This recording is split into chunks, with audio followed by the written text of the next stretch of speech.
Welcome back to our discussion of Three Times a Victim by Bruce Whealton. I'm Sarah, here with Marcus.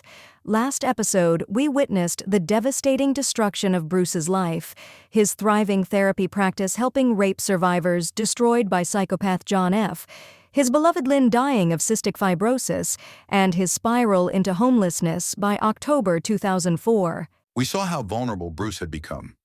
Traumatized, homeless, living in a dangerous boarding house at 721 Holloway Street in Durham. The man who once helped trauma survivors was now struggling with dissociation and PTSD himself.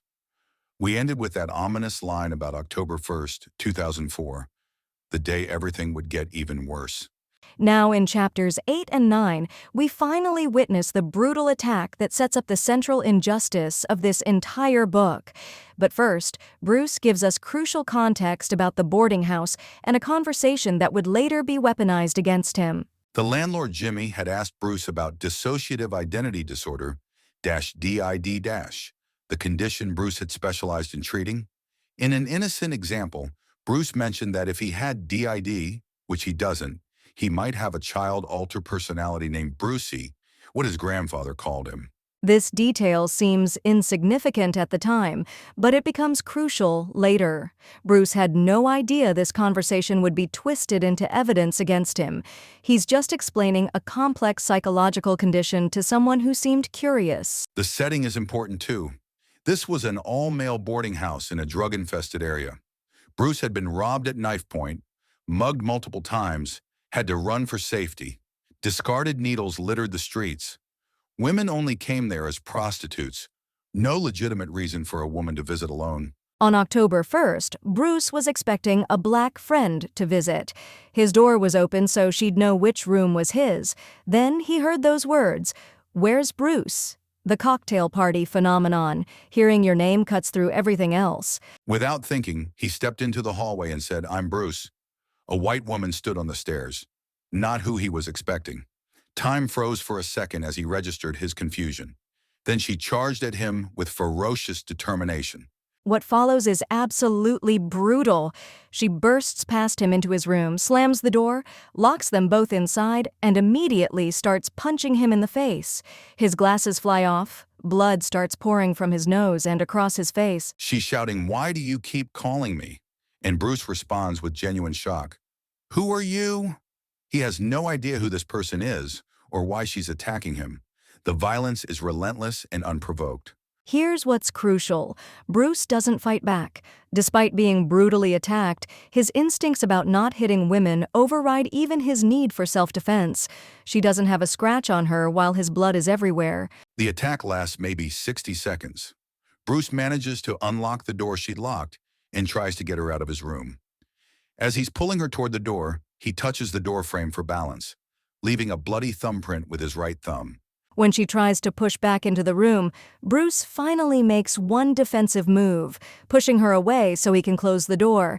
His hand might have been partially closed, but it's minimal force just to create safety. Like any victim, Bruce immediately calls 911.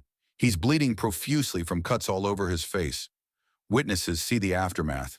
They can see his blood in the room, on the floor, his bloody thumbprint on the doorframe. No blood from her anywhere. The witnesses are crucial. They saw her enter his room and leave unscathed. Joachim asks, "So you don't know her from Adam?" And Bruce confirms he has no idea who she was. The residents are shocked that someone would attack a stranger like this. When police arrive, they're taking statements. Everything seems routine. Bruce explains he was expecting someone else, that this woman charged at him and locked them in together. The witnesses corroborate that it happened very fast and she left without injury. Then comes the game changer. Bruce finds her phone behind a pile of books. She must have dropped it during the attack. That's why she was trying to get back in the room. Bruce gives it to police thinking, "This might help you find who did this to me." What's striking is how normal everything seems at this point. Police are taking statements, treating Bruce as the victim he is. There's no suggestion they don't believe him. The evidence is clear. His blood everywhere. Her phone left behind. Witnesses confirming the sequence of events.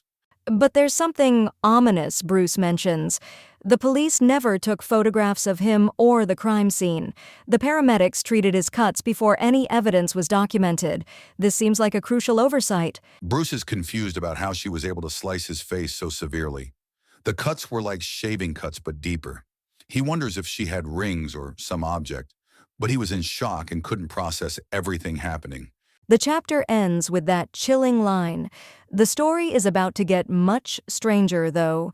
We know from the opening that somehow Bruce becomes the accused instead of being treated as the victim. What's so important about this account is how it establishes Bruce's complete innocence and confusion.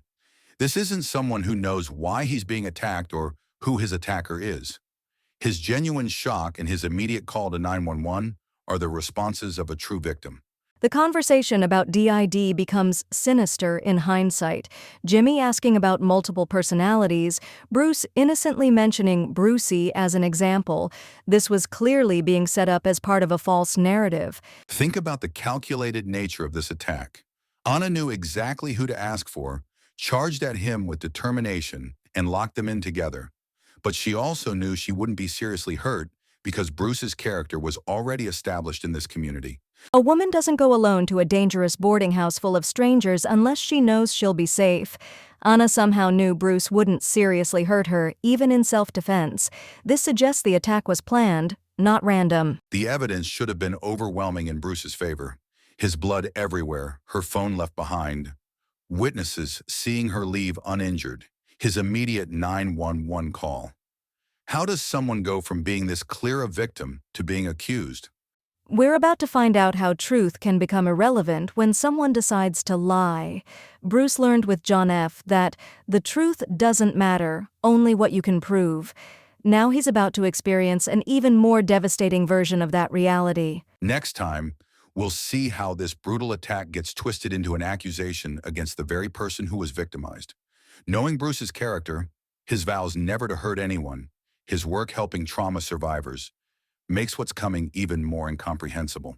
For anyone still questioning Bruce's account, remember, he immediately called 911. There were witnesses and all the physical evidence supported his version, yet somehow he became the accused. Join us next time as we witness one of the most devastating miscarriages of justice imaginable.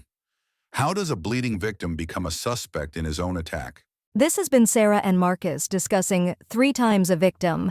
Until next time, remember, sometimes the most obvious truth becomes the hardest to prove. Take care, everyone.